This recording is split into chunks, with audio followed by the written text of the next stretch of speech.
भी इस देश के गणतंत्र दिवस की सबको बधाई है बेटा। आप सब देश के भविष्य हो। और एक चीज जो मैं पर्सनली चाहता हूँ, सब पैसे कमाना, सब आगे बढ़ना, है ना, लेकिन कोशिश करना देश छोड़ के ना जाओ। पता नहीं, ठीक है मानता हूं, लेकिन इस देश ने भी तो बहुत कुछ हमें दिया है। हम सब लोग यदि नेगेटिव हो जाएंगे, हम सभी लोग यदि नेगेटिव हो जाएंगे, इस देश में कुछ नहीं है, ये यार ये देश बढ़ेगा कैसे? हम कभी अपने घर वालों को छोड़ते हैं नहीं ना, हम कभी नेगेटिव घर वालों के लिए सोचते हैं। पता है भारत एक ऐसा देश है जो विन विन सोचता है हमेशा। विन विन, तू भी जीते मैं भी जीतू, सब जीते। सर्वे भवन्तु सुखिनः, सर्वे सन्तु निरामया, सर्वे भद्राणि पश्यन्तु मा कश्चित् दुःखभाग् भवेत्। आती है बेटा मुझे थोड़ी थोड़ी, क्योंकि मैं संस्कृति से पढ़ा बड़ा हूं, मुझे ये सब चीजें सिखाई गई हैं, है ना। हमारे अपनी कल्चर, अपनी परंपराओं को प्यार करना चाहिए, और जो नेगेटिव चीजें हैं उनके लिए लड़ना चाहिए। नेगेटिव चीजों से हाँ लड़ना चाहिए। हम लोग नहीं इस दो चीजों को दूर करेंगे तो कौन करेगा? आप आज की पीढ़ी हो, क्यों नहीं मानेंगे तुम्हारी बातें? परंपराएं क्यों नहीं टूटेंगी? आगे बढ़ते हैं। एक मुझे थोड़ी थोड़ी लाइनें याद है, मैंने बचपन में स्कूल में पढ़ी थी। जिस मतलब किस दिन हमें अच्छा लगेगा कि आज हम वाकई इंडिपेंडेंट हो गए या रिपब्लिक डे मना रहे हैं? जिस दिन खेतों में सोना उगलेगा, झूमेगी हर डाली डाली, वीरानों की कोख से पैदा होगी जिस दिन हरियाली, और विधवाओं के सूने मस्तक पर जब फैलेगी लाली, जिस दिन निर्धन की कुटिया में दीप जलाया जाएगा, उस दिन मेरे गीतों का त्योहार मनाया जाएगा। हाँ, जिस दिन काले बाजारों में रिश्वतखोर नहीं होंगे और मंदिर के सौदाई और तन के चोर नहीं होंगे, जिस दिन सच कहने वालों के दिल कमजोर नहीं होंगे, और जिस दिन भूखे बच्चों को भूखा ना सुलाया जाएगा, उस दिन मेरे गीतों का त्योहार मनाया जाएगा। ये बड़ा ही मैंने बचपन में सुना था, दिल को चीरने वाली कविता थी। अब तो मुझे थोड़ी बहुत याद है, बड़ी लंबी थी, बहुत लंबी थी ये, ठीक है। जिस दिन, और ये लाइन मुझे बहुत हिट करती थी, जिस दिन भूखे बच्चों को भूखा ना सुलाया जाएगा। अब उन माँ बाप को सोचिए, उनको फील कर करके आंसू आ जाते हैं कभी कभी तो। हाँ, हम कुछ भी करें, खूब बड़े हो, और ठीक है ना, चलो अब छोड़ो, ये इमोशनल भी हो सकते हैं। अच्छा, थैंक यू बेटा। आगे बढ़ते हैं, ठीक। हमने अब लास्ट क्लास को आगे बढ़ाते हैं। हमारे पास एक टॉपिक है, एक 11th में हमने पढ़ा था एक्चुअली, वो 11th से आया हुआ है, पर हमने ऐसे कितने लोगों ने 11th पढ़ी है? कितने लोगों ने 11th पढ़ी है? तो ये टॉपिक 11th की वेव में से उठाया गया है। हाँ, तो भूल भी गए होंगे, कन्या कह रहा है मैंने पढ़ी है, लेकिन भूल भी गए होंगे, ठीक है। एक टॉपिक होता है पाथ डिफरेंस। Path difference. अब साला, अब आप कहोगे साला ये फेज डिफरेंस था जान को कलेश, अब ये पाथ डिफरेंस कलेश आ गया। ये क्या होता है? जैसे तैसे ऐसे सीखे हम, जैसे तैसे हम इसको सीखे, फेज डिफरेंस। अच्छा याद है, कन्या कह रहा है याद है, आपने इतने अच्छे से पढ़ाया था, थैंक यू बेटा। ठीक, कि जैसे तैसे तो फेज डिफरेंस से दोस्ती हुई कि ये फेज सेम है, ये फेज डिफरेंस है। अब ये पार्ट डिफरेंस क्या कलेश है? अब आपको इससे भी दोस्ती करनी पड़ेगी, लेकिन ये टॉपिक 11th में था एक्चुअली, तो इसलिए हमारी पहली हेडिंग है 11th कंजड़ा नोट। 11th कंजड़ा note. यदि 11th का ये आपको ध्यान होता है तो मुझे ये पढ़ाना नहीं पड़ता। एक्चुअली पाथ डिफरेंस बहुत सिंपल चीज है। जैसे सपोज करो ये रस्सी है, ये रस्सी है, तो रस्सी इनफाइनाइट नंबर ऑफ पार्टिकल से मिलकर बनी है ना, इनफाइनाइट नंबर ऑफ पॉइंट से मिलकर बनी है। तो कोई भी दो पार्टिकल, जैसे ये रहा ए, ये रहा बी, है ना, ये रहा सी, ये रहा डी, तो इन जैसे ए और बी के बीच की जो डिस्टेंस है, ये वाली, इसको इनका पार्ट डिफरेंस बोलेंगे। ए और सी के बीच में ये जो डिस्टेंस है, इसे ए और सी का पार्ट डिफरेंस बोलेंगे। ए और डी के बीच में जो डिस्टेंस है वो ए और डी का पार्ट डिफरेंस बोलेंगे। सी और डी के बीच में जो डिस्टेंस है वो सी और डी का पार्ट डिफरेंस है। सिंपल, इसको पार्ट डिफरेंस बोलते हैं वेव की लैंग्वेज में। अभी इसमें थोड़ा काम करना बाकी है। मान लो मैंने इस वेव में जर्क दे दिया, तो मान लो ये वेव ऐसे बन गई, मान लो ये वेव मैं जर्क दे रहा हूं, तो थोड़ी देर के बाद इस तरीके के हालात पैदा हो गए, इमेजिन करो, ठीक है, इस तरीके के हालात पैदा हो गए। ये जो ए है वो यहां आ गया, ठीक है, और ये जो बी है वो, ये मैं सीध बना रहा हूं इसलिए बी यहां आ गया, दिस इज बी, सी यहां आ गया, डी यहां आ गया, ई इमेजिन करो यहां आ गया, एफ पे जर्क, मतलब ये रस्सी के पार्टिकल है। जो इसकी सीध में ये रहा ई, ये रहा डी, ये रहा सी, ये रहा एफ, और ये जी, और ये एच। ठीक, ये पार्टिकल थे। अब जब मैंने रस्सी में जर्क भेजी और अचानक स्टैचू, रस्सी को स्टैचू बोल दिया, स्टैचू, और रस्सी रुक गई, स्टैचू होगी नहीं, मान लो स्क्रीनशॉट ले लिया इस समय का, तो जो जहां है वो वहीं थम गया। ये ओ यहां पर, ए यहां पर, बी यहां पर, सी यहां पर, ये डी। तो पार्ट डिफरेंस इसे नहीं मानते। ये जो गैप है इसी को पार्ट डिफरेंस बोलेंगे, ए और बी का। ए और बी के बीच में जो ये गैप था, यानी डिस्टर्ब होने से पहले उनके बीच में क्या गैप था, तो this is the part difference between A and B. ऐसे नहीं मेजर करना, भले ए ऊपर और बी यहां आ गया, this is not the part difference between A and C. यदि ए यहां पर और ये पार्ट डिफरेंस है ए और सी का, ये कहलाता है पार्ट डिफरेंस। और हमारे पास एक ऐसा फॉर्मूला है जो ये बताता है कि यदि हमें फेज डिफरेंस पता हो तो हम पार्ट डिफरेंस निकाल सकते हैं, और पार्ट डिफरेंस पता हो तो फेज डिफरेंस निकाल सकते हैं। मैं देने को तो आपको फॉर्मूला डायरेक्ट दे सकता हूं, समझा भी है नहीं, लेकिन कभी कभी उसमें बच्चा कंफ्यूज हो जाता है। तो मैं एक ट्रिक बताता हूं, उससे वो शायद आपको याद रहेगा या लॉन्ग टर्म तक रिटेन रहेगा। वेरी गुड, कन्या ने लिख भी दिया, यही है फॉर्मूला। तो देखिए, मान लो ये मैंने सिंपल साइन वेव है, इस दुनिया की सबसे सिंपल वेव लिखी।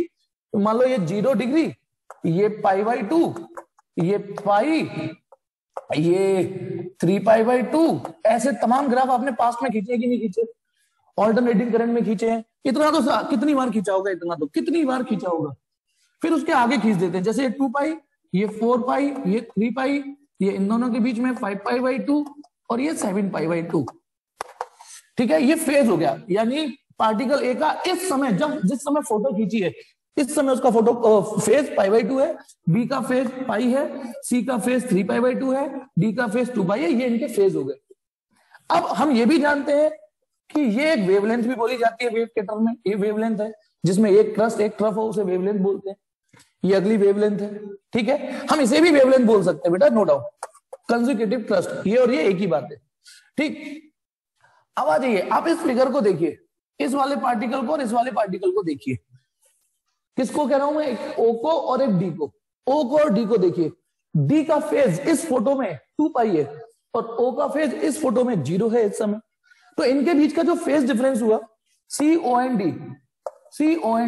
तो इट कैन बी सीन कि जब व्हेन इनके बीच का phase difference, when phase difference 2π है, तो इनका जो पाथ डिफरेंस है वो लैम्डा है या नहीं।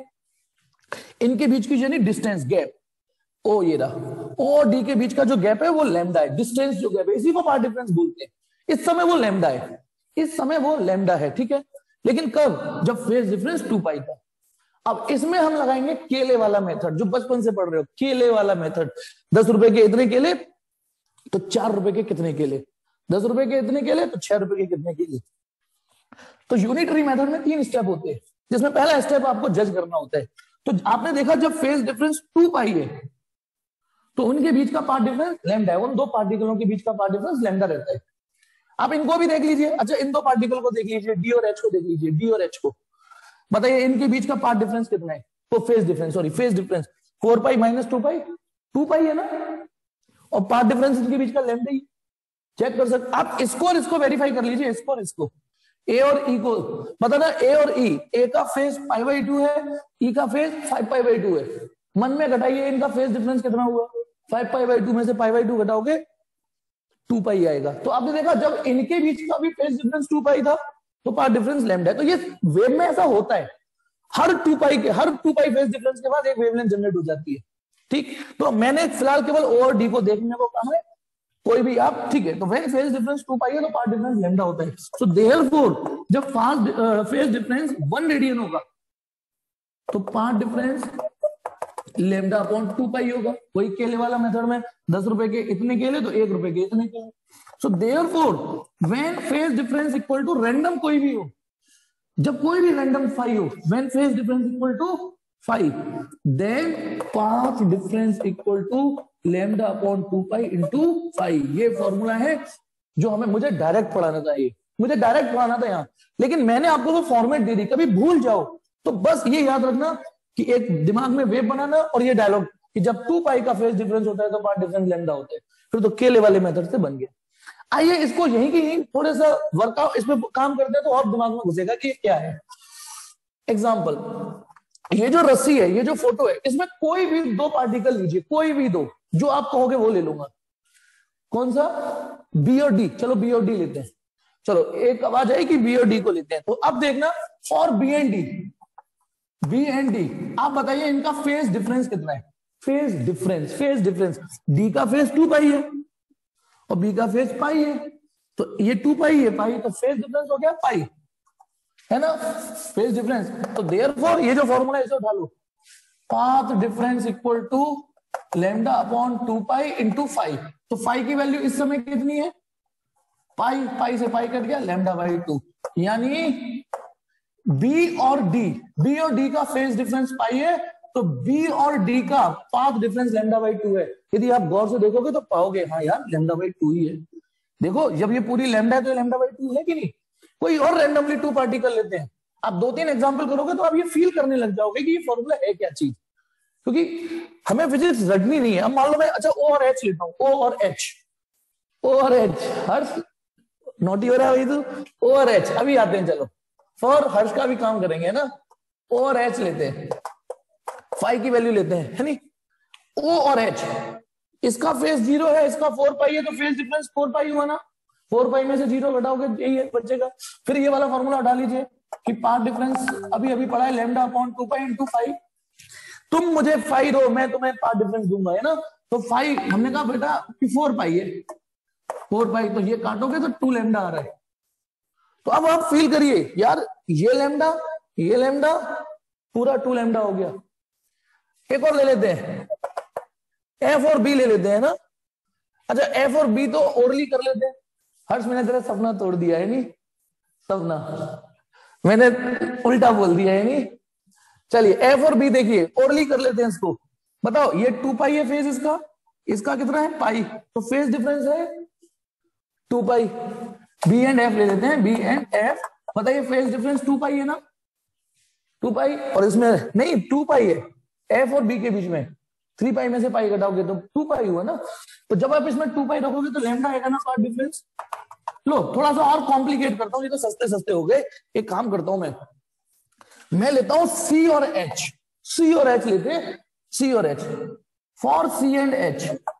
ये थोड़ा सा कठिन नहीं है, थोड़ा सा बस, सी ये रहा पार्टिकल, एच ये रहा। सी का फेज इस समय 3 पाई बाई 2 है और एच का फेज इस समय 4 पाई है। तो बताना फेज डिफरेंस 4 पाई में से पहले तो 3 पाई बाई 2 घटाओ, क्योंकि भाई अब ओरली तो घटने से रही है, 4 पाई 3 पाई बाई 2, तो ये हो गया 5 पाई बाई 2। एग्री करते हो? अब इसका और इसका, ये और ये, तुमको फेज डिफरेंस पता चल गया। तो पाथ डिफरेंस जब इसमें रखोगे, path difference equal to lambda on 2 pi into 5, 5 वो कितना है 5 पाई बाई 2, तो पाई से पाई कट गया, 5 लैम्डा बाई 4 हो गया ये। अब आप में शक्ति होनी चाहिए इस चीज को वेरीफाई करने की। दिखाता हूं 5 लैम्डा बाई 4 कैसे। देखो बेटा ये पूरी वेव लैम्डा होती है, तो आधी वेव लैम्डा बाई 2 हो जाती है, लेकिन ये तो केवल देखो यहां से यहां तक की लेंथ लैम्डा, तो ये इसे ले लैम्डा बाई 2। अब ये तो केवल लैम्डा बाई 4 हो गया ना, एग्री करते हो ना, ये लैम्डा बाई 4 है और ये पूरा लैम्डा है, तो lambda plus lambda by 4, 5 lambda by 4। आ रहा है नहीं आ रहा वही चीज। यानी अब आप समझ गए होंगे कि ये किस चीज का फॉर्मूला है। आपको इन दोनों के बीच में एक रिलेशन एस्टेब्लिश है, एक कोई भी चीज बताओ। अच्छा ऐसा नहीं कि आप 5 से पाथ डिफरेंस ही निकाल सकते हो, पाथ डिफरेंस से 5 भी तो निकाल सकते हो। अच्छा हम में से कुछ लोग क्या सोचेंगे, ए सर जब हम फॉर्मूला आपने बता दिया, हम इसको वेरीफाई भी कर पा रहे हैं खुद से इसको देख देख के, तो फिर फॉर्मूले की जरूरत क्या है, हम ऐसे निकाल लेंगे। फॉर्मूले की जरूरत क्या है, कोई सा भी हम निकाल देंगे। तो बेटा मैंने अभी आपको स्टैंडर्ड पार्टिकल दिए इसलिए आप वेरीफाई कर पा रहे हो, लेकिन इमेजिन करो एक पार्टिकल में ये ले लूं और एक पार्टिकल में ये ले लूं। अब आपसे पूछूं इन दोनों के बीच का पाथ डिफरेंस कितना है, तो आपको ये और ये, अब ये पता होना चाहिए तभी तो ये निकाल पाओगे, है ना। तो तब ये मदद, यही मदद करेगा कि तुम मुझे फेज डिफरेंस दो, मैं तुम्हें वो पाथ डिफरेंस दूंगा। मुझे उम्मीद है कि आप पाथ डिफरेंस से थोड़ी सी, मतलब पाथ डिफरेंस से दोस्ती हो गई। सिंपल ये वाली डिस्टेंस, ना कि जर्क आ जाए तो ये वाली डिस्टेंस ना, जब वो इक्विलिब्रियम में थे तब डिस्टेंस क्या थी। अब चलिए, अब बहुत ही इंपॉर्टेंट टॉपिक चलेगा, बहुत इंपॉर्टेंट, जिसे आपको समझने के बाद रटना भी है। रटना बिल्कुल 6 चौक 24 की तरह, बिना टाइम वेस्ट किए हुए तुरंत आंसर निकलता है ना 6 चौक 24। हेडिंग है हमारी condition of maxima and minima, condition of maxima and minima, condition of maxima and minima. यानी इस टॉपिक में, ये बड़ा ही इंपॉर्टेंट टॉपिक है, इस पे 4 स्टार लगा लीजिए, 4 स्टार 4 स्टार, ध्यान रखना इतना इंपॉर्टेंट है। जब से हाइगन प्रिंसिपल खत्म हुआ है उसके बाद अभी तक जो सबसे इंपॉर्टेंट टॉपिक है वो ये आया है, condition of maxima and minima. इसमें हम ये देखेंगे कि स्क्रीन, जैसे ये है स्क्रीन, हमें ये तो पता चल गया कि उसमें ऑल्टरनेट डार्क ब्राइट बनते हैं, ठीक है। एक मिनट,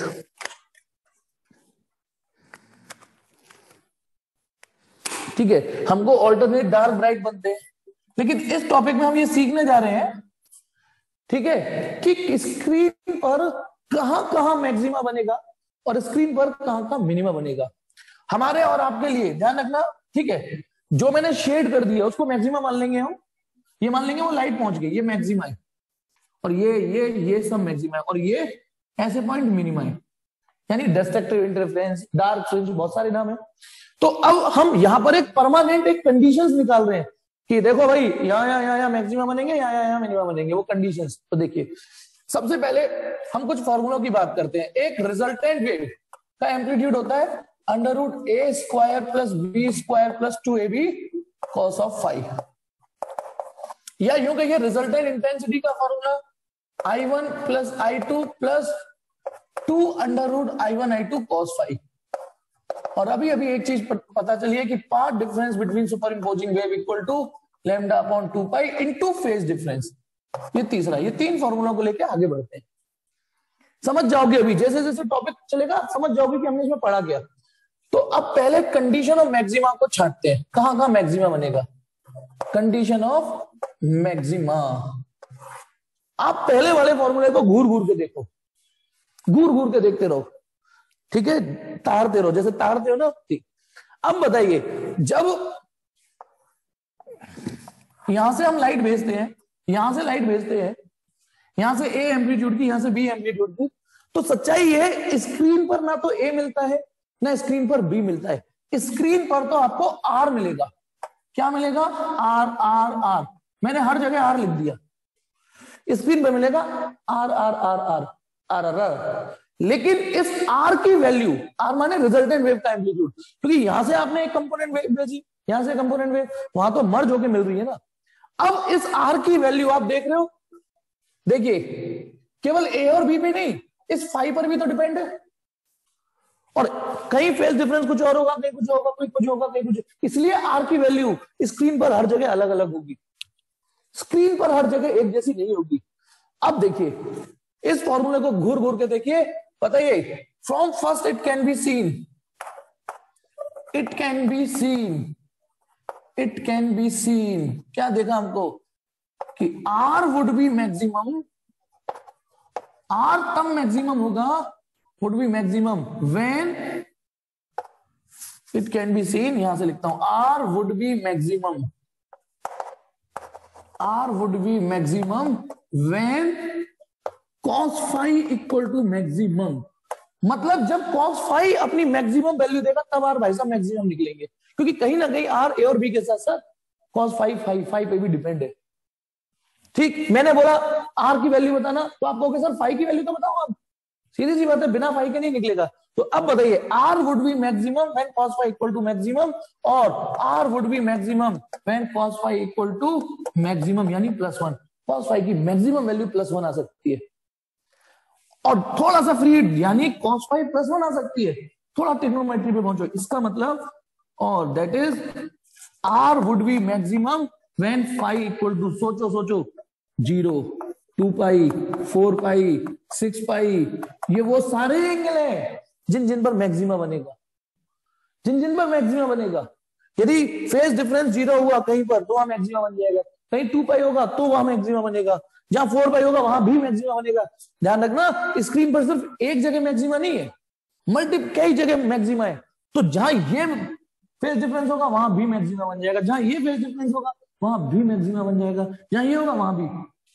जिसको हम ट्रिम करके ऐसे लिख सकते हैं 2n pi, where n equal to, समझदार को इशारा काफी है, देखिए वेयर n इक्वल टू 1 नहीं 0 से स्टार्ट है, 0 1 2 3 एंड सो ऑन। एक बार 0 रखिए n की जगह तो ये वाला एंगल आ जाएगा, एक बार n की जगह 1 रखिए 2 1 पाई यानी 2 पाई, 2 रखिए 2 2 जा 4 पाई। तो इस कलेश को मैंने ट्रिम करके लिख दिया। तो यानी अब आपको इसे समझ में तो आ गया, अब इसे रटना भी है कि स्क्रीन पर जहां पर भी सुपर इंपोजिंग वेव का फेज डिफरेंस इस फॉर्मेट में होगा, किस अंदाज में होगा या इस अंदाज, कैसे भी समझ लो, वहां मैक्सिमा बनेगा। जहां फेज डिफरेंस 0 होगा वहां मैक्सिमा, जहां 2 पाई होगा, जहां 4 पाई होगा वहां मैक्सिमा बनेगा। चलिए क्या कंडीशन आ रही है, R would be maximum, condition of maximum निकाल देना तो यहां मैक्सिमम इंटेंसिटी पहुंचेगी, मैक्सिमम एम्पलीट्यूड पहुंचेगा। इसी बात को अब सुनिए, अब हमें फेज डिफरेंस पता चल गया कि जब ये फेज डिफरेंस होगा तो मैक्सिमम बनेगा, और हम ये भी जानते हैं कि जब फेज डिफरेंस पता हो तो पार्ट डिफरेंस भी पता चल जाता है। तो इसी कंडीशन को जो हम फेज डिफरेंस के फॉर्म में बक रहे हैं, फेज डिफरेंस के टर्म में बोल रहे हैं, ठीक है, और पार्ट डिफरेंस के टर्म में कैसे बोलेंगे, क्योंकि पार्ट डिफरेंस होता है lambda upon 2 pi into phi, और इस समय फाई इस सिनारियो में, इस वाली हेडिंग में फाई की वैल्यू सिर्फ 2n पाई की फॉर्म में ही होगी, 2n पाई की ही फॉर्म में होगी। तो पाई से पाई, 2 से 2 कट गया, तो इसका मतलब n लैम्डा, यानी r वुड बी मैक्सिमम। ये दोनों ही मैक्सिमा की कंडीशन है, ये फेज डिफरेंस के टर्म में है, ये पार्ट डिफरेंस के टर्म में। आप ऐसे समझिए स्फीयर का, अच्छा ये बताना, मैं बोल रहा हूं 4/3 पाई आर क्यूब, ये किसका वॉल्यूम है, किसका वॉल्यूम है 4/3 पाई आर क्यूब। आप छूट के बोलोगे सर स्फीयर का, अच्छा चलो अब मैं कहता हूं 4 पाई आर स्क्वायर, ये किसका सरफेस एरिया है, 4 पाई आर स्क्वायर। आपको क्या स्फीयर का, तो स्फीयर में कई सारी प्रॉपर्टी होती है ना, तो ये और ये बोलने का अंदाज अलग है। आप ये बोल सकते हो जहां जहां ये सिचुएशन होगी फेज डिफरेंस 2n पाई होगा वहां मैक्सिमा बनेगा, या ये भी बोल सकते हो जहां मैक्सिमा बनता है वहां पार्ट डिफरेंस n लैम्डा की ही शेप में होगा। n की वैल्यू लेकिन रिजिड है, 0 होगी 1 होगी 1.5 पौने 2 नहीं होगी, 0 रखोगे तो 0, 1 रखोगे तो 1 लैम्डा, 2 रखोगे 2 lambda. This is the condition of maxima, जो अब आपको समझने के बाद रट लेनी है। मैं अगली क्लास में पूछूं पता ना मैक्सिमा कहां बनेगा, आप बोल देना सर इस जगह या इस जगह। अब आ जाइए, हमने ये तो कंडीशन निकाल दी, अब ये तो देखें कि हमारा ये जो आर भाई साहब है, ठीक है, आर का फॉर्मूला हमने क्या लिखा हुआ है, आर हमने लिखा है √a² plus b² plus 2ab cos of 5। ये तो जनरल आर की वैल्यू है, लेकिन आर की एग्जैक्ट मैक्सिमम वैल्यू तो अभी अभी हमें पता चला है कि जब ये भाई साहब मैक्सिमम होंगे तब आर मैक्सिमम होगा, जब ये भाई साहब मैक्सिमम होंगे तब आर मैक्सिमम होगा, ठीक है। तो अब बताइए, अब इसको देखते हैं, अब हम ये देख रहे हैं कि आर की मैक्सिमम वैल्यू कितनी जनरेट हो सकती है। तो भैया cos फाई की मैक्सिमम वैल्यू अभी अभी बताया ना, cos फाई की मैक्सिमम वैल्यू +1 हो सकती है, ये बन गया a + b का होल स्क्वायर, यानी आर की maximum value a + b। Vector में भी यही होता था, ध्यान करिए, वेक्टर में भी और वही चीज पढ़ रहे हैं और कुछ नहीं पढ़ रहे, बस आपके लिए ये नया है, ये रटना है आपको, रटना है आपको, ये तो आपका रटा हुआ ऑलरेडी है कि दो वेक्टरों का मैक्सिमम रिजल्टेंट इतना आ सकता है a + b। अच्छा इसी बात को इसी टर्म में बोले कि जैसे आई आर रिजल्टेंट इंटेंसिटी का फॉर्मूला क्या है, I1 + I2 + 2 √I1 I2 cos phi, है ना। ये तो जब आई आर मैक्सिमम तब होगा ना जब ये भाई साहब मैक्सिमम होंगे, सेम चीज, ठीक है। जब रेडियस मैक्सिमम होगी तो वॉल्यूम भी मैक्सिमम होगा, सरफेस एरिया भी मैक्सिमम होगा, दोनों अलग अलग क्वांटिटी है स्फीयर से रिलेटेड। तो एम्पलीट्यूड देखते हैं, अब cos फाई की मैक्सिमम वैल्यू तो +1 ही होगी ना, I1 + I2 + 2 √I1 I2, ये +1 है। तो स्मार्टली आप इसे ऐसे भी लिख सकते हो कि I की मैक्सिमम वैल्यू, रिजल्टेंट वेव की इंटेंसिटी की मैक्सिमम वैल्यू ये होगी, जिसको आप ऐसे भी प्ले कर सकते हो, √I1 I2 का स्क्वायर। जो लोग कम समझदार है वो एक बार इसको ओपन करें, a² तो वो ये हो जाएगा, रूट हट जाएगा, b² वो ये हो जाएगा + 2ab रिजल्टेंट, ठीक है ना। अच्छा और एक और चीज, हमारे पास चलो वो बाद में बताता हूं, है ना, इतना समझ में आया। हमारे पास ये तो कंडीशन ऑफ मैक्सिमा हो गई। अब हम ये निकाल रहे हैं कि स्क्रीन पर कहां का मिनिमा बनेगा। अब देखना, अब मैं निकाल रहा हूं अगली हेडिंग, कंडीशन ऑफ मिनिमा। मैं चाहता हूं एक ही बोर्ड पर आ जाए, इसलिए मैं ये थोड़ी कंजूसी कर रहा हूं जगह की। Condition of minima, same pattern चलाएंगे, सेम बुद्धि लगाएंगे। जैसे आपने इस इक्वेशन को तारते तारते ये पाया कि जब ये महाशय मैक्सिमम होंगे तब ये मैक्सिमम होगा। तो सिमिलरली थ्योरम कि R would be minimum, R would be minimum when, बताइए, cos phi equal to minimum. भैया जिस समय ये अपनी मिनिमम वैल्यू देगा, आर को भी मिनिमम ही होना पड़ेगा। और cos फाई की मिनिमम वैल्यू, cos फाई की मिनिमम वैल्यू -1 तक जाती है, इससे कम नहीं होगी। अब आप थोड़ी ट्रिग्नोमेट्री पे आइए, सेम वही रिजल्ट चल रहा है। जैसे मैक्सिमम फाइंड किया, अब देखते हैं मिनिमम कहां बनेगा, माइनस। तो फाई की मिनिमम वैल्यू पहली बार पाई पे मिलती है, लेकिन और भी तो वैल्यूज हैं पाई। और आप थोड़ी सी भी मैथ जानते हो, ट्रिग्नोमेट्री जानते हो थोड़ी सी, तो आप जानते हो ट्रिग्नोमेट्री में कोई भी वैल्यू हर 2 पाई के बाद अपने आप को रिपीट कर लेता है। हर 2 पाई के बाद अपने आप को रिपीट कर लेता है, हर 2 पाई के बाद रिपीट। तो यानी पाई के बाद अगला एंगल 3 पाई, अगला एंगल 5 पाई, 7 पाई। तो these are the values for minima. Screen पर इन जगह पे मिनिमा बनेगा, इस पे भी, इस पे भी, इस पे भी, इस पे भी। इसको ट्रिम करके लिखे तो, हाँ, अब इसको ट्रिम करके लिखने के लिए ये 1 लग रहा है, ये 3, 5, मतलब पाई तो सब में है, 1, 3, 5, 7 ऑड नंबर चल रहे हैं। ऑड नंबर लिखने के पास आपके पास 2 तरीके। देखो, यदि n कोई इंटीजर है तो 2n इवन नंबर ही होगा, पक्का इवन नंबर होगा कि नहीं होगा। अब इसमें से एक घटा दो या एक जोड़ दो, दोनों ही ऑड नंबर्स होते हैं, दोनों ही ऑड नंबर होते हैं। अब इनमें से मैं किसे प्रीफर करूंगा, देखना। कहने को तो इसे भी ऑड नंबर, ये भी ऑड नंबर है, आपके दिमाग में आ रहा होगा, कुछ भी लिख दो, है ना। लेकिन मैं यहां पर 2n-1 पाई लिखूंगा। अभी वो रीजन में अभी थोड़ी देर में बता दूंगा कि मेरा दिल इस पे क्यों आया, इस पे क्यों नहीं आया। क्योंकि ये भी तो सर सीधी सी बात है, इसमें n आपको 1, 2, 3 बोलना पड़ेगा। इसे लिखते हो तो n इक्वल टू 0, 1, 2, 3 बोलना पड़ेगा। देखो, यदि आप n इस अंदाज में लिखते हो तो आपको n 0 लिखना पड़ेगा, 1, 2, 3। और इस अंदाज में लिखते हो तो n की नंबरिंग 1 से स्टार्ट करनी पड़ेगी। हमें तो ये वाला बेटर लग रहा है, ये वाला बेटर लग रहा होगा पहली लेवल पे, क्योंकि सर हमारा यहां भी तो n कहां गया, मैक्सिमा वाले में n 0 से तो स्टार्ट हुआ था। आप इसी को ले लो सर। उल्टा आपके में एक दिक्कत है कि हम 2n-1 लिख रहे हैं, तो हमें यह भी याद करना पड़ रहा है कि n स्टार्ट फ्रॉम 1, 2, 3, यानी आपकी वजह से हमें एक कलेश और जुड़ गई। फिर हमें यह भी याद करना पड़ेगा कि मैक्सिमा में n 0 से स्टार्ट हो रहा है और मिनिमा वाली कंडीशन में n 1 से स्टार्ट हो रहा है। सर यही लिख दो ना, क्या दिक्कत है इसमें। एटलीस्ट हमें ये तो फेवर मिल जाएगा कि इसमें भी n 0 से, इसमें भी n 0 से। इस सवाल का जवाब आज ही मिलेगा, थोड़ी देर में मिलेगा। लेकिन अभी मैं कह रहा हूं तो मेरी बात मानिए कि आप ऐसे ना पसंद करके ऐसे लिखना स्टार्ट करिए, ठीक है। अब आ जाइए, तो यानी हमें ये पता चल गया कि स्क्रीन पर जहां जहां ये चीजें हो रही होंगी, फेज डिफरेंस इस टर्म में होगा, वहां वहां मिनिमा बनेगा।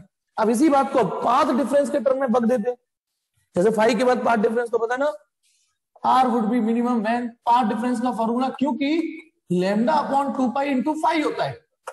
इस बार फाइव कितना आ रहा है, फाइव आ रहा है 2n-1 पाई, पाई से पाई कट गया, तो path difference 2n-1 lambda by 2 होगा, 2n-1 लैम्डा बाई 2 होगा, ये पाथ डिफरेंस होगा।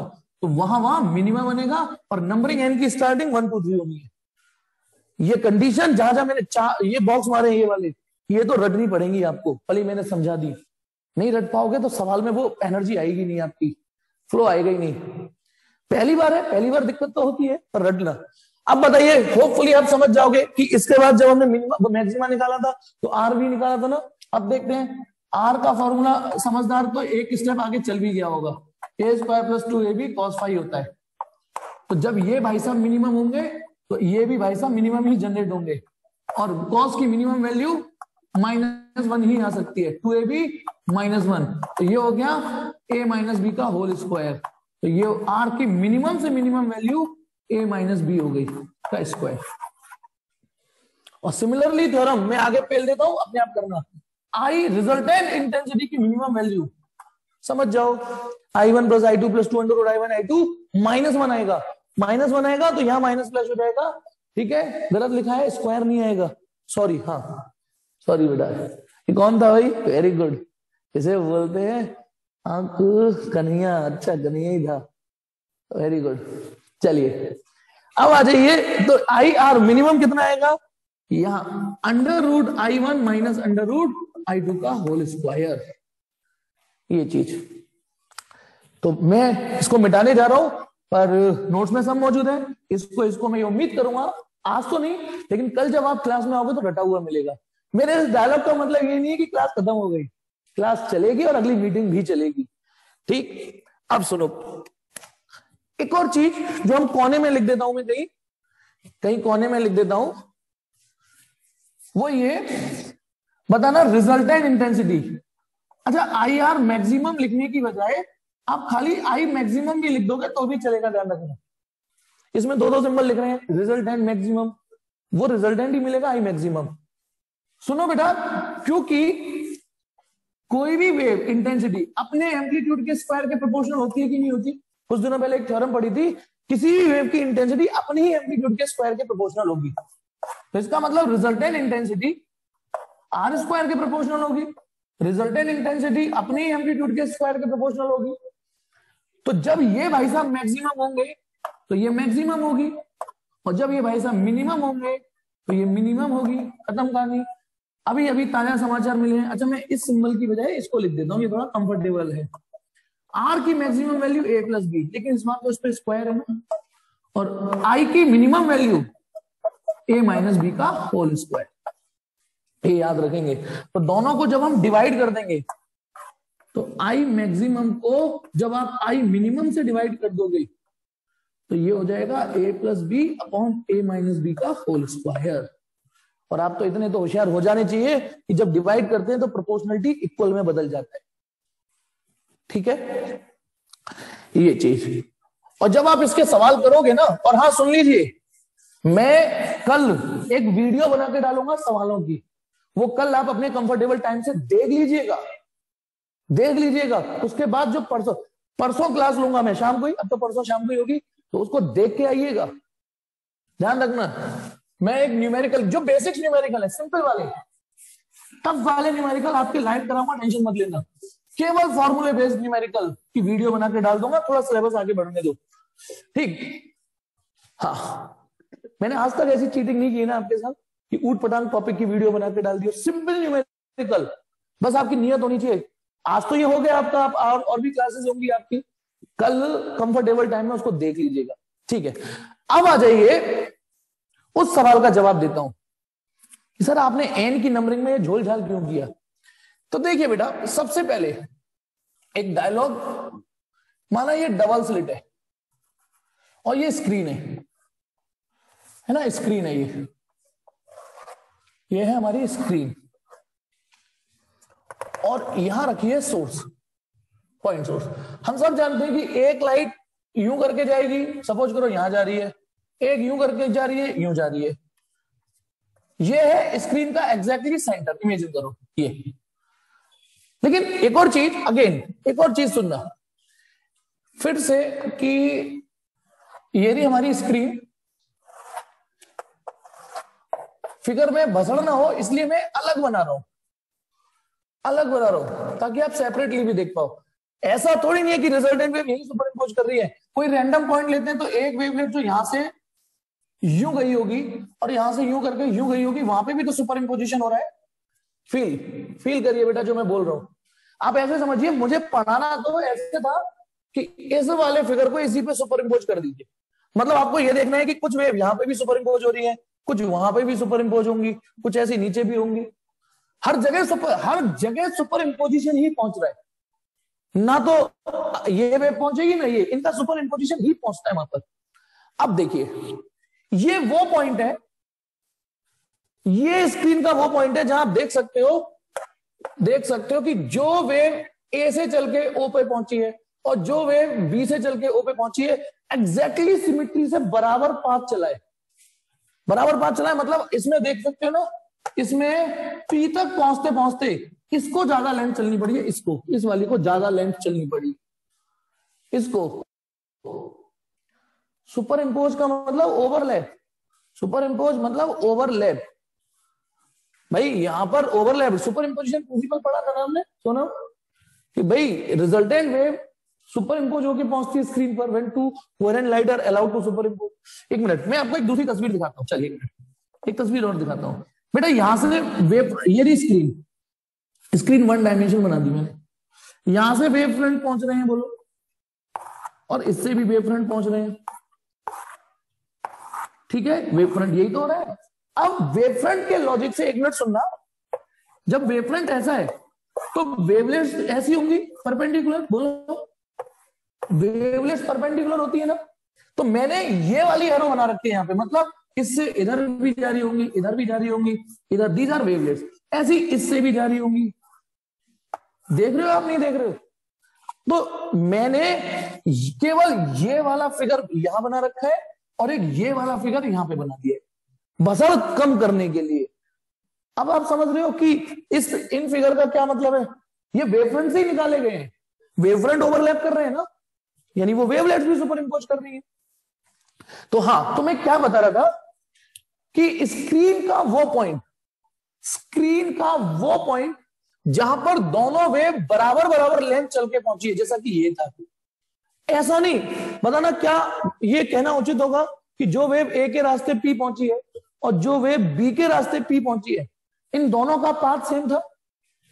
नहीं, नीचे वाली को थोड़ा ज्यादा चलना पड़ा, नीचे वाले को एक्स्ट्रा पाथ लेंथ चलनी पड़ी, इसमें दोनों को बराबर चलना पड़ा। तो सुनिए, ऐसा पॉइंट जहां पर super imposing wave exactly same path चलती है, या यूं कहिए ऐसा पॉइंट जहां पे पाथ डिफरेंस कितना होगा, बोलो?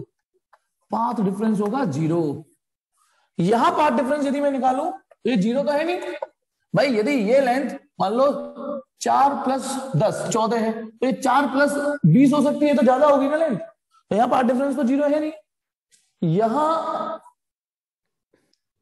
हाँ, तो देखिए ऐसा पॉइंट जहां पर सुपर इम्पोजिंग वेव्स का पाथ डिफरेंस 0 हो, पक्का वहां मैक्सिमा बनेगा, मैक्सिमा बनेगा, मैक्सिमा ही बनेगा वहां। ये गारंटी दे रहा है आपको, मतलब ऋतुराज वास ने गारंटी दे रहा है कि ऐसा पॉइंट, भाई स्क्रीन पर कुछ भी बन सकता है, कुछ जगह मैक्सिमा बनने होंगे, कुछ जगह मिनिमा बनने होंगे, नो डाउट, लेकिन इस वाले पॉइंट पे पक्का मैक्सिमा ही बनेगा। उसका रीजन दूंगा मैं, मैक्सिमा ही बनेगा। इस पॉइंट की मैं कोई गारंटी नहीं ले रहा, maybe this point maxima region में हो, मे बी मिनिमा रीजन में हो, पर ये पॉइंट पक्का मैक्सिमा होगा। रीजन, जब पाथ डिफरेंस 0 होता है तो हमारे पास पाथ डिफरेंस का एक फॉर्मूला अभी अभी आज ही पढ़ा है, 2π × 5। तो जब पाथ डिफरेंस 0 रखूंगा इस फॉर्मूले में, तो फाई कितना आएगा बताओ? यदि मैं ये 0 रख दूं तो फाई भी तो 0 आएगा। इसका मतलब ये वो पॉइंट है जहां पर सुपर इम्पोजिंग वेव का पाथ डिफरेंस 0, या यूं कहिए सुपर इम्पोजिंग वेव का फेज डिफरेंस 0। अब अपने पन्ने पलटिए, जो अभी पढ़ा है, जब फेज डिफरेंस 0 था तो मैक्सिमा में था या मिनिमा में था? देखो, एक कंडीशन फाई = 0, 2π, 4π, 6π, इन पर मैक्सिमा बनना था, और जब फाई 3π, 5π था, इनमें मिनिमा बनना था। 0 ये वाला, ये तो मैक्सिमा में था ना। इसका मतलब अब श्योर होना भैया, ये वो पॉइंट है जहां पर सुपर इम्पोजिंग है सेम फेज में। फेज डिफरेंस 0 होने का मतलब सेम फेज भी होता है, और सेम फेज का मतलब आप समझिए, एक वेव ऐसे और एक वेव भी ऐसे ही सुपर इम्पोज होगी, तो मैक्सिमा तो बनना ही था यहाँ पे। तो यानी सबसे पहले तो ये समझिए कि इसको मैक्सिमा बोलते हैं, और इसी को जहां पाथ डिफरेंस 0 होगा, इसको सेंट्रल मैक्सिमा बोलेंगे। इस पॉइंट को क्या बोलेंगे? मैक्सिमा तो बहुत सारे बनेंगे, लेकिन इस वाले मैक्सिमा को सेंट्रल की उपाधि देनी है। इसको सेंट्रल, ठीक है ना, से नवाजा जाएगा कि तू सेंट्रल मैक्सिमा है, या एक और नाम देंगे, जीरोथ मैक्सिमा, जीरोथ मैक्सिमा, या centre of interference pattern, centre of interference pattern, इस वाले मैक्सिमा को। Is it okay?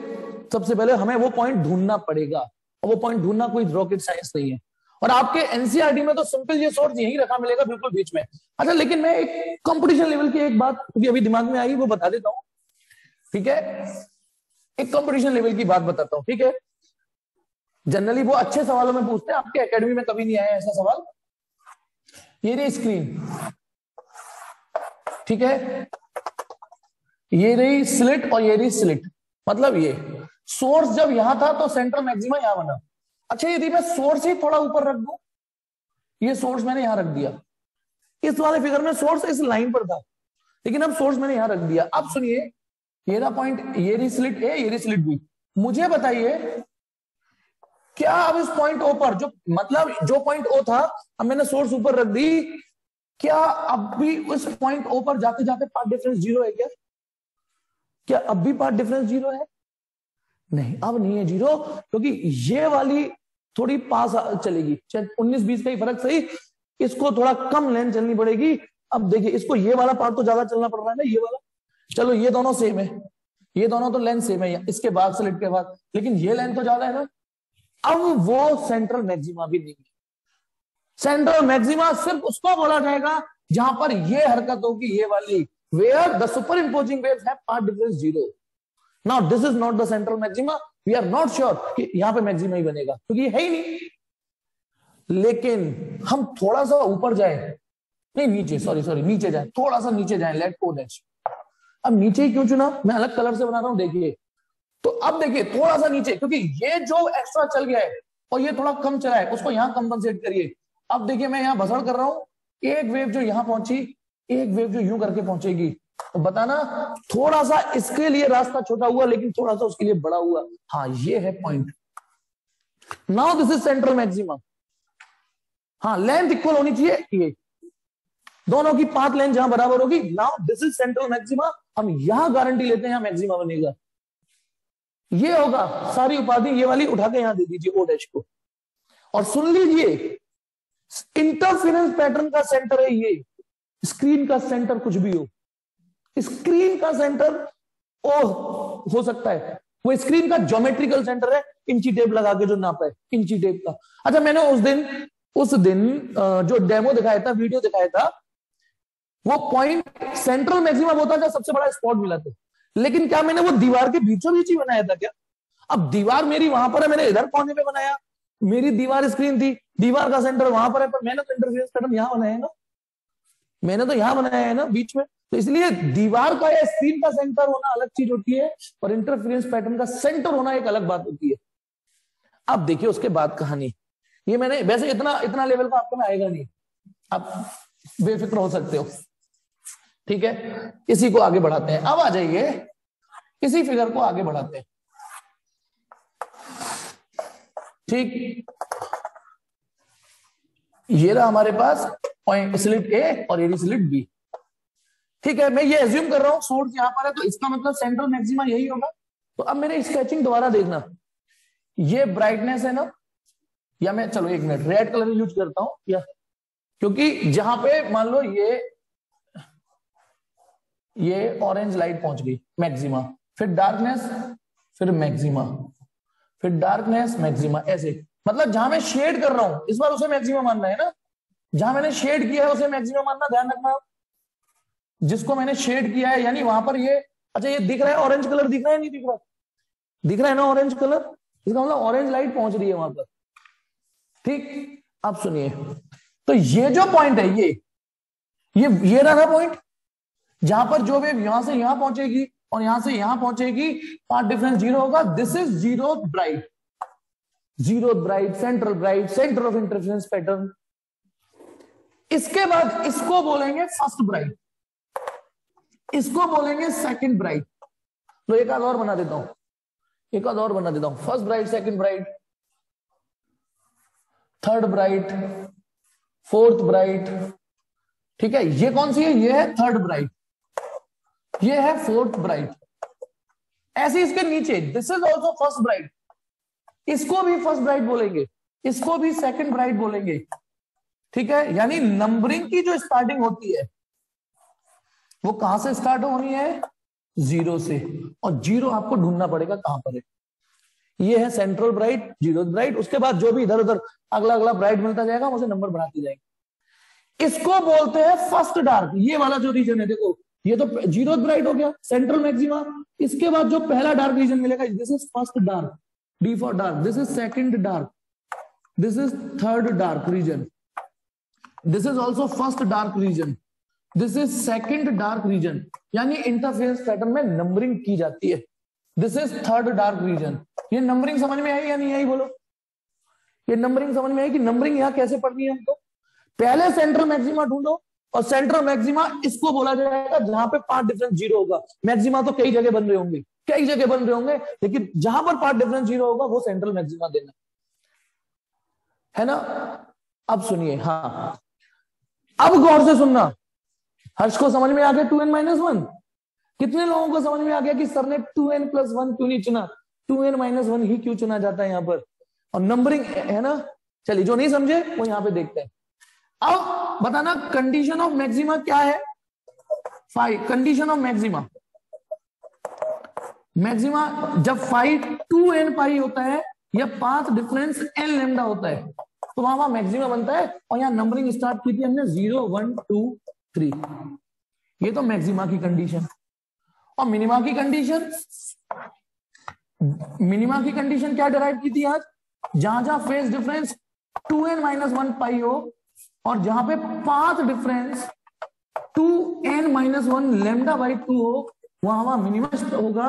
और यहाँ n की नंबरिंग 1 2 3 से स्टार्ट की थी। उसका रीजन साफ है, क्योंकि आप गौर से देखिए, जीरोथ ब्राइट है आपके पास, फर्स्ट ब्राइट है आपके पास, सेकंड ब्राइट है, लेकिन आपके पास फर्स्ट डार्क है, सेकंड डार्क है, थर्ड डार्क है, जीरोथ डार्क तो है ही नहीं ना। जीरोथ डार्क हमारे इंटरफेरेंस पैटर्न में होता नहीं है, होता ही नहीं है। तो इसीलिए डार्क की नंबरिंग 1 से स्टार्ट होनी चाहिए, 1 से डार्क की नंबरिंग। अब आपको ये जिंदगी अब नहीं भूलोगे आप कि ऐसा क्यों। यदि आपको ये पिक्चर दिमाग में रहेगी ये कि यार जिस तरीके का पैटर्न बन रहा है उसमें जीरो डार्क तो है ही नहीं। अब देखिए एक और चीज इससे हम जो काम ले सकते हैं, मैंने आपसे पूछा ये वाला जो रीजन है, ये पॉइंट पता ना, ये पॉइंट किस रीजन में, ये रीजन, ये किस पॉइंट, ये वाला पॉइंट किस रीजन में, खुद ढूंढ के देखो। देखता हूं कैमरे में आ पा रहा है या नहीं ये पॉइंट। ये थर्ड ब्राइट, बिल्कुल ठीक। तो अब यहां पर सुपर इंपोजिंग वेव जो यहां पहुंची होंगी, यहां जो पहुंची होंगी, इनके बीच का पार्ट डिफरेंस हम इससे निकाल सकते हैं, इनके बीच का फेज डिफरेंस हम इस फॉर्मूले से निकाल सकते हैं। मतलब बस आपको n = 3 रखना है। तो देखो फॉर थर्ड ब्राइट आपको n बस 3 रखना है। तो बताना फेज डिफरेंस आ जाएगा 3 2 6 पाई और पार्ट डिफरेंस आ जाएगा क्या रखना है 3 लैम्डा। बोलो पल्ले पड़ा या नहीं? यानी इस फॉर्मूले से आपको उस लोकेशन पे जाते जाते इनके बीच का जो फेज डिफरेंस होगा वो पता चल जाएगा और पार्ट डिफरेंस होगा वो पता चल जाएगा। ब्राइट की कोई भी कंडीशन पता करनी है इस ब्रैकेट से पता करेंगे, डार्क की इससे। अच्छा ब्राइट की एक और पता करवाता हूं। फॉर जीरोथ ब्राइट आपको ये कंफर्टेबल लगेगा। जीरोथ ब्राइट वो ये है ना, जिस पर वेव ऐसे पहुंची होंगी, देखो ऐसे और ऐसे पहुंची होंगी। हम वहां ना देख के यहां देखिए, वहां से बताना फाई कितना होगा 0 और पार्ट डिफरेंस कितना होगा 0। बताइए दिल को तसल्ली मिल रही है नहीं, वेरीफाई हो रही है ना? हाँ यार जहां सेंटर पे पहुंच रही है तो उनके बीच में तो पार्ट डिफरेंस 0 ही है, फेज डिफरेंस 0 है। फोर्थ ब्राइट निकालनी है तो 4 डालिए, फिफ्थ ब्राइट निकालनी है तो ये निकालिए, फर्स्ट ब्राइट निकालनी है तो इसमें फर्स्ट डालिए। अब मान लो फर्स्ट डार्क निकालना है आपको, फर्स्ट डार्क, तो वो ये फॉर्मूला नहीं छूना, ये छूना है। तो फॉर फर्स्ट डार्क आप n = 1 रखिए बस। तो पता ना n = 1 रखोगे फाई कितना आएगा, n = 1 फाई रखोगे पाई और पार्ट डिफरेंस आ जाएगा भाई n1 रखोगे ये आ जाएगा 1 1 लैम्डा बाई 2। सेकंड डार्क निकालना है, सेकंड डार्क के बारे में जानना है भाई। जैसे सेकंड डार्क ये है ना, तो जो वेव यहां से यहां पहुंची और जो वेव यहां से यहां पहुंची, ये भी तो सेम पाथ नहीं चल रही ना। इनके बीच का पार्ट डिफरेंस n = 2 डालना, फाई डिफरेंस के लिए n = 2 डालना। जल्दी बोलो ये चीजें समझ में आई या नहीं आई? ये समझ में आया या नहीं आया? मैंने कहा ना एक एक चीज क्लियर हो जाएगी, बस मुझे वक्त दिया करो, थोड़ा सा होता है थोड़ी चीजें। तो अब आपको ये कंडीशन रट लेनी है। अब मैं एक इस इंटरफेरेंस पैटर्न का सबसे हाई वेटेड डेरिवेशन कराने जा रहा हूं। केवल ये डेरिवेशन कराऊंगा फिर छोड़ दूंगा पक्का। सबसे हाई वेटेड डेरिवेशन जिसके सबसे ज्यादा प्रोबेबिलिटी रहती है वो है ये जो फ्रिंजेस बनी है इनकी विड्थ क्या है, ये जो फ्रिंज पैटर्न बने हैं इनकी विड्थ क्या है। डार्क बना तो डार्क कितने रीजन तक डार्क था, ये विड्थ निकालना। देखो जैसे ये विड्थ, इस विड्थ को क्या बोलेंगे, विड्थ ऑफ डार्क। और वो भी कौन सा डार्क है, फर्स्ट डार्क की विड्थ है ये, है कि नहीं, ये फर्स्ट डार्क की विड्थ है, ये सेकंड डार्क की विड्थ है, और ये क्या चीज है, ये सेकंड ब्राइट की विड्थ है। ये विड्थ हम निकालने जा रहे हैं। स्टार्ट करें। वेरी इंपॉर्टेंट डेरिवेशन है, वेरी वेरी वेरी इंपॉर्टेंट। तो हेडिंग डलने वाली है, heading expression for fringe width. Expression इस पे लगा लीजिए 5 स्टार, कितना इंपॉर्टेंट है। Expression for fringe width, expression for fringe width, और जो भी विड्थ निकलेगी हम उसे बीटा बोल देंगे। डार्क होगी तो बीटा डार्क बोल देंगे, ब्राइट होगी तो बीटा ब्राइट बोल देंगे, है ना, ये बोल देंगे। ठीक, चलिए अब ये फिगर दिमाग में रखिएगा प्लीज, क्योंकि मुझे तो जगह चाहिए थोड़ी सी, तो मुझे तो मिटाना पड़ेगा। ठीक, जब तक थोड़ी देर के लिए रख सकता हूं और क्या है, ठीक है, थोड़ी देर के लिए, फिर बाद में तो मिटा दूंगा। अब इसका स्क्रीनशॉट लेके बगल में रख लीजिए, नोट्स या तो नोट्स को सामने रख लीजिए, ये वाला फिगर, या इसका स्क्रीनशॉट लेके रख लीजिए अपने पास अभी के अभी। ठीक, तो चलिए स्टार्ट करते हैं फ्रिंज विड्थ निकालना। उससे पहले एक मैथमेटिकल फॉर्मूला हमने ये पढ़ा है ना, यदि इफ एक मैथमेटिक्स, इफ y की मॉड वैल्यू लेस देन 1 है, y कोई भी नंबर जो 1 से बहुत छोटा है, y is less than 1, then 1 plus Y की पावर n को आप 1 प्लस एन वाई से ऑपरेट कर सकते हो। बस हाईली एक्यूरेट आएगा, मैं ये नहीं कह रहा हूं 0% एरर होगी इसमें, नहीं, लेकिन हाईली एक्यूरेट आएगा ये कॉन्सेप्ट से भी। यदि 1 प्लस वाई की पावर n है तो 1 प्लस एन वाई लिख सकते हो, शर्त है लेकिन ये टर्म 1 ही होना चाहिए और दूसरा टर्म 1 से बहुत बहुत बहुत छोटा होना चाहिए। और जिनके हाथ में कैलकुलेटर है उनको अभी वेरीफाई करवा के दिखाता हूं, फटाफट देखिएगा। जिनके हाथ में जैसे 1.04 की पावर 5 है ना, अब या तो कैलकुलेटर में 1.04 1.04 1.04 5 बार टाइप करके मल्टीप्लाई करो, या फिर एक इसको ऐसे लिखो ना 1 प्लस 0.04 की पावर 5। अब बताइए ये 1 है पहला टर्म और दूसरा टर्म बाकी 1 से बहुत छोटा है, बहुत छोटा है ये तो यानी 1, इसे फील करिए कि 1 प्लस वाई की पावर n लिख रहा है, तो इसे 1 प्लस एन वाई लिख दीजिए। बताइए एन का रोल कौन प्ले कर रहा है, 5, और वाई का रोल प्ले कर रहा है जो भी अंदर है, जो भी 0.04, 5 चौक 20 है ना, 5 चौक 20। देखना क्या मैं कुछ गड़बड़ कर रहा हूं, आंसर है 1.2। अपना कैलकुलेटर लगा के वेरीफाई करिए, मैं थोड़ी देर वीडियो पॉज कर रहा हूं। तो देखिए बेटा, आप गौर से देखेंगे तो जब इसको फटाक से किया तो 1.2 और कैलकुलेटर लगाया तो 1.2166 आ रहा है, यानी 0.01 के लगभग एरर आ रही है। तो सीधी बात है, इतना तो हम ले सकते हैं, इतनी एरर से ज्यादा तो हमारी पाई में एरर होती है। तो फिलहाल आपको ये फॉर्मूला फील कर लेना है, समझ लेना है कि यदि पहला टर्म 1 हो दूसरा 1 से छोटा हो तो हम इसको ऐसे ऑपरेट कर देंगे। ठीक है, चलिए अब आ जाइए एक्सप्रेशन फॉर फ्रिंज विड्थ के लिए स्टार्ट करते हैं। कि माना ये प्लेन ऑफ स्लिट है और ये प्लेन ऑफ स्क्रीन है, यहां हम स्क्रीन रखेंगे, ये रहा हमारे पास सोर्स, ये रही एक स्लिट और एक स्लिट ये रही। ठीक है, दिस इज पॉइंट O। तो O हमारा कौन है, सेंट्रल मैक्सिमा। ध्यान रखना O सेंट्रल मैक्सिमा है हमारा, वो हमारा सेंट्रल मैक्सिमा हो गया। अब आ जाइए, अब किसी रैंडम पॉइंट की बात करते हैं, कोई भी रैंडम पॉइंट। ठीक है, कोई भी रैंडम पॉइंट लेते हैं, ये थोड़ा दूर ले लेता हूं ऐसे, और एक वेव जो यहां से यहां पहुंची है, यू यू यू, ये होपफुली कि आप ये फिगर तो समझ में आ गया होगा। P क्या है, P है स्क्रीन का कोई रैंडम पॉइंट जो पता नहीं कहां होगा, वहां मैक्सिमा भी हो सकता है, मिनिमा भी हो सकता है, हम श्योर इसके लिए माना वो x डिस्टेंस की दूरी पर है। तो what is x here, the distance of point P on the screen from the central maxima. Central maxima से, अब बस अंतर ये है, ये 2 डायमेंशनल फिगर है, इसमें बस स्लिट को मैंने वो स्क्रीन को ऐसे बना दिया है क्योंकि फिर इसमें मैं कंफर्टेबल नहीं हो पाऊंगा। समझ रहे हो, यानी ये जो स्क्रीन है, स्क्रीन जो बन रही है, इसको बस बिल्कुल एग्जैक्टली ऐसे बना दिया मैंने, सिर्फ ये लाइन दिख रही है, इसमें थोड़ा टेढ़ा कर दिया है तो वो दिख पा रही है आपको। तो अब आ जाइए, माना ये डिस्टेंस कैपिटल टी है। अच्छा ये क्या चीज है, ये this is a plane of screen, वो प्लेन जहां पे स्क्रीन रख दी है, खाली स्क्रीन भी बोल सकते हो आप, प्लेन ऑफ स्क्रीन। और ये है प्लेन ऑफ डबल स्लिट, जहां पे डबल स्लिट रखी हुई है, देखो एक येरी स्लिट ए और एक येरी slit B, plane of double slit, double slit. माना ये डिस्टेंस डी है और ये सेपरेशन स्मॉल डी है, ये मतलब ए बी की वैल्यू स्मॉल डी है। समझना बेटा, ए से लेके बी तक की डिस्टेंस डी है, ए से लेके बी तक, ये यहां पे दिखा नहीं पा रहा हूं मैं, इसलिए अलग से लिख दिया है। अब देखिए मुझे ये बताइए, क्या पॉइंट पी पर पाथ डिफरेंस 0 है क्या? क्या पॉइंट पी पर पहुंचने वाली वेव्स ने एग्जैक्टली सेम पाथ चला है क्या? नहीं, उनके बीच में कुछ ना कुछ पाथ डिफरेंस है। नीचे वाली ने थोड़ा ज्यादा चलना पड़ा है, तो पहले मैं ये पाथ डिफरेंस निकालने जा रहा हूं ज्योमेट्रिकली, और फिर इनमें से मैच कर लूंगा, क्योंकि पाथ डिफरेंस या तो ये होता है, ये होता है। नहीं समझे तो कोई बात नहीं, स्टेप में चलते हैं। मतलब बताना, path difference between superimposing waves,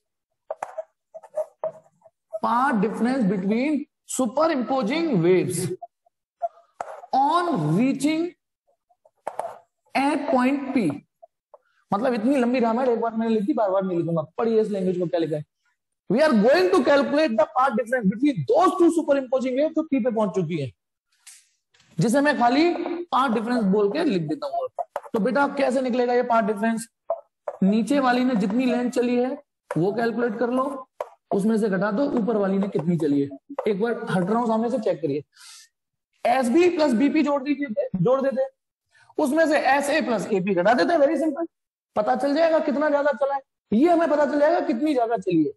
symmetry की वजह से एस बी से ऐसे कट रहा है, क्योंकि एस बी और एस ए, क्योंकि मैंने इसको सोर्स को सेंटर पर ही रखा है, वो कट रहा है। तो पाथ डिफरेंस केवल कितना बचा? BP minus AP. अब हमारी और आपकी जो जिम्मेदारी होगी वो होगी बीपी और एपी को निकालने की। फिलहाल मैं बेटा ये मिटा देता हूं, क्योंकि अब मेरे को जगह चाहिए। हमें ये बीपी में से एपी घटाना है। तो अब हमारी, और मैं बिलीव करिए इस पूरे डेरिवेशन में फिजिक्स सिर्फ एक जगह आएगी, गेस्ट अपीयरेंस में। नॉर्मल मैथमेटिक्स चलेगी, सिंपल मैथमेटिक्स चलेगी, ऑर्डिनरी मैथमेटिक्स चलेगी, तो थोड़ा सा खुश हो सकते हो आप। फिजिक्स सिर्फ एक जगह चलेगी, आएगी गेस्ट अपीयरेंस की तरह। इतना आसान और इतना हाई वेटेड डेरिवेशन, थोड़ा लंबा है इसलिए नंबर भी ज्यादा मिलते हैं इसमें। तो अब बेटा मैं बीपी और एपी निकालने जा रहा हूं, ठीक है। अब बीपी कैसे निकलेगा यार? तो उसके लिए जुगाड़ लगा रहा हूं।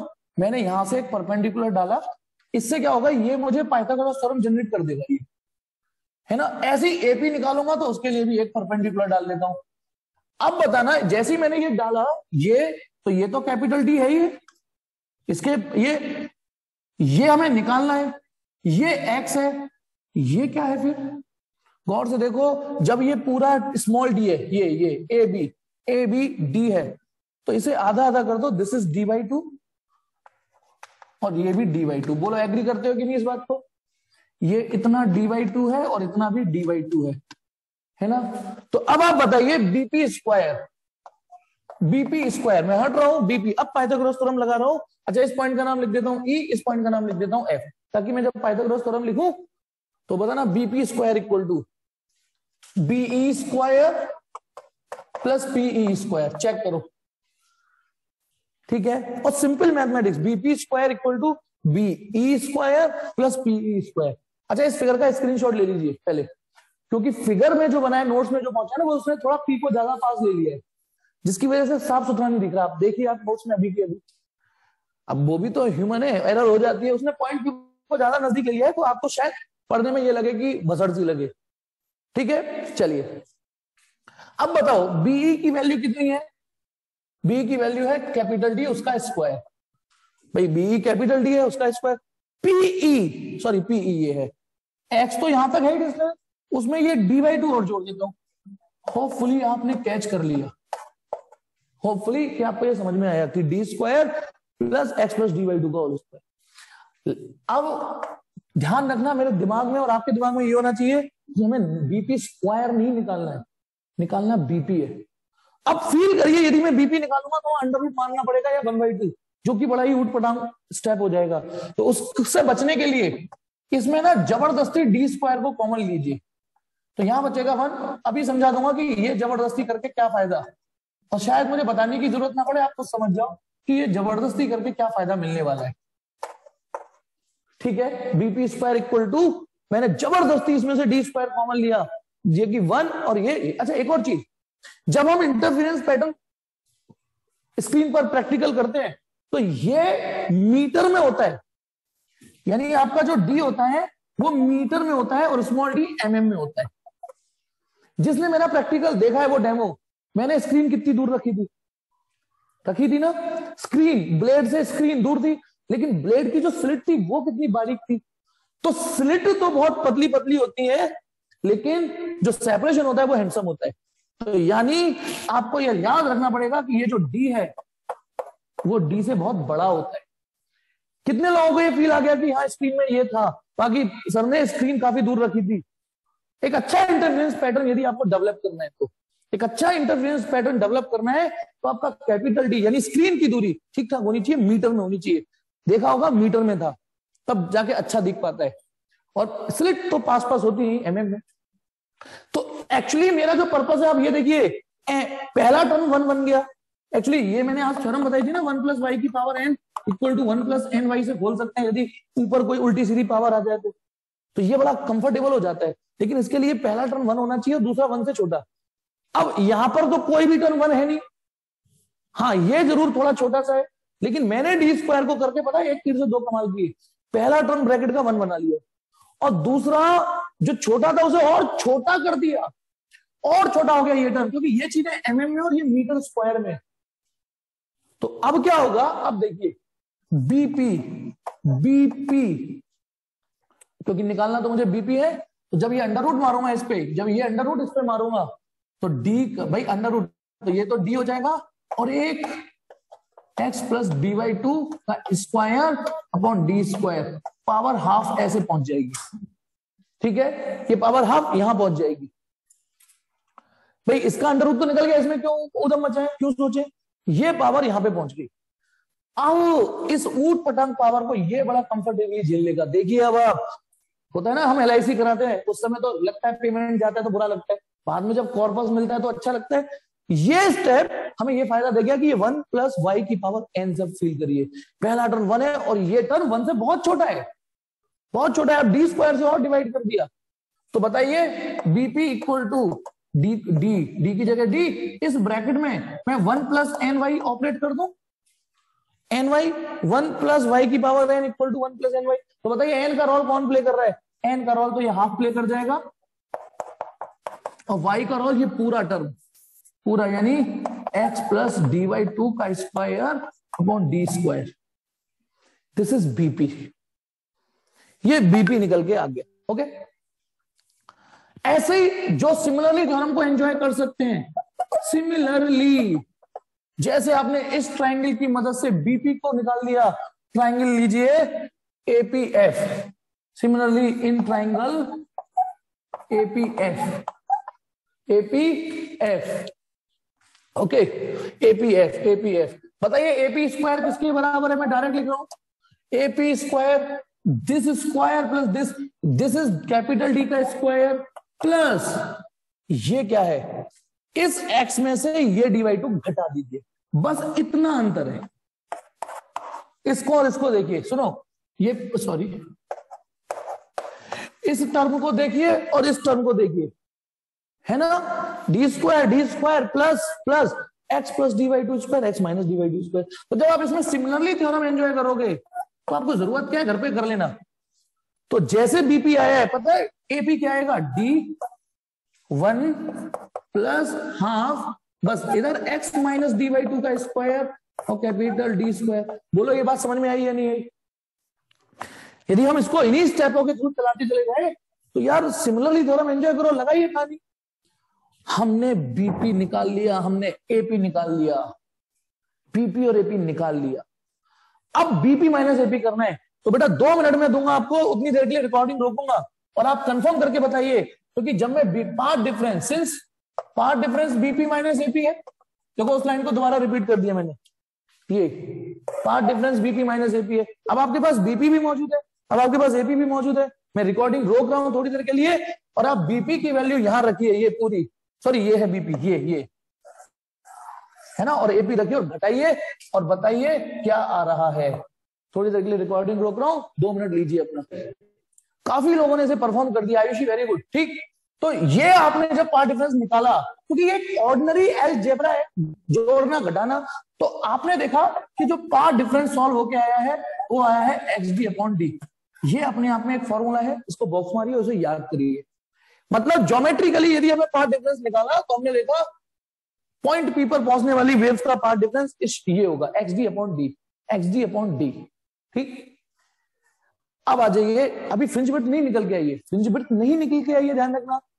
ये डेरिवेशन लंबा है, आसान है, क्योंकि यहां तक कोई दिक्कत तो नहीं हुई ना, जो मैथ ही मैथ चल रही है। चलिए, तो एक काम करता हूं, फिलहाल मैं ये सारी चीजें इधर की मिटाता हूं, ठीक है, इतना मिटाता हूं मैं फाइनली, क्योंकि ये छोटे छोटे 2 स्टेप में है। इसमें पहला स्टेप तो ये हो गया, पहला स्टेप ये हो गया कि path difference on reaching at P, मतलब एट पी पे पहुंचते पहुंचते पाथ डिफरेंस आ गया। ये फॉर्मूला अपने आप में याद रखना, ठीक। अब सुनिए, क्योंकि अभी फ्रिंज विड्थ के तो आसपास भी नहीं भटके हम, अब हमने आज ही पढ़ा है। देखिए सपोज करिए ये point P, if point P is at maxima, मान लो स्क्रीन पे मैक्सिमा पर हो, और if point P is at minima. अब पॉसिबिलिटीज देखना, स्क्रीन पर आपको alternate dark bright maximum minima मिलते हैं ना। मान लो यदि पॉइंट पी मैक्सिमा पर हो, तो सर आपने तो ये बताया था ना, सर आपने तो ये बताया था कि वहां तो पार्ट डिफरेंस एन लैम्डा होता है, आज ही पढ़ा है। जहां मैक्सिमा होता है वहां पार्ट डिफरेंस एन लैम्डा होता है, और जहां मिनिमा होता है वहां तो पार्ट डिफरेंस 2n-1 λ/2 होता है। सर आपने तो ये पढ़ाया था। ये पार्ट डिफरेंस स्पेसिफिक है, जहां मैक्सिमा होगा वहां ये पार्ट डिफरेंस होगा, वहां ये नहीं होगा, और जहां मिनिमा होगा वहां ये पार्ट डिफरेंस होगा। ये क्या चीज है? ये जनरल पॉइंट पी है, पॉइंट पी कहीं पर भी हो। अच्छा बताओ, एक चीज फील कराता हूं, पॉइंट ओ पर यदि ये फॉर्मूला एग्जीक्यूट करना है तो पॉइंट ओ पर एक्स की वैल्यू कितनी होगी? 0 ना। यदि ये फॉर्मूला एग्जीक्यूट करना है तो पॉइंट ओ तो खुद ही पॉइंट पी को खिसकाते यहां लिया x0, तो पार्ट डिफरेंस आएगा 0। बताइए सेंटर पे पार्ट डिफरेंस 0 होता है कि नहीं? मतलब ये फॉर्मूला यूनिवर्सल है। अब सुनिए, यहां पे थोड़ा ध्यान देना, यही फिजिक्स है बस। ये जो मैंने लाइन लिखी है ना, बस यही फिजिक्स है जो गेस्ट अपीयरेंस में आ चुकी है, फिर मैथ चालू हो जाएगी। यदि पॉइंट बी मैक्सिमा पर है तो सर आपने बताया था पार्ट डिफरेंस होता है, और मिनिमा में होता है तो पार्ट डिफरेंस होता है, तो फिर टेंशन क्यों ले रहे हो? यदि पॉइंट बी मैक्सिमा पर है तो इसका मतलब ये पार्ट डिफरेंस XD/D ये n लैम्डा से मैच करेगा, और नहीं तो ये पार्ट डिफरेंस 2n-1 λ/2 से मैच कर जाएगा। अब आप यहां पे सोचिए, बस यहां पे मैं आपकी मदद करने को तैयार हूं, क्योंकि आगे मैच चलेगी, वहां कोई मदद नहीं करूंगा। ये समझिए, समझ में आया कि नहीं? यदि पॉइंट भी मैक्सिमा पर है तो आपने जो पार्ट डिफरेंस निकाला है वो इस कंडीशन से मैच कर जाएगा, और नहीं तो आपने जो पार्ट डिफरेंस ये निकाला है वो मिनिमा की कंडीशन से मैच कर जाएगा, है ना। लेकिन ध्यान रखना, अब ये पाला किस चीज का हो गया? ये पाला हो गया जब पॉइंट भी मैक्सिमा पर है। तो इसका मतलब यहां से x का फॉर्मूला क्या हो गया? n λD/D, और ये x का फॉर्मूला क्या हो गया? 2n-1 λD/2D। इस फॉर्मूले से कैसे काम लेना है बताता हूं, इस फॉर्मूले को कैसे फील करना है बताता हूं। ये x है, ये x निकालने की, सेंटर से जो x निकालने की ये फॉर्मूला है।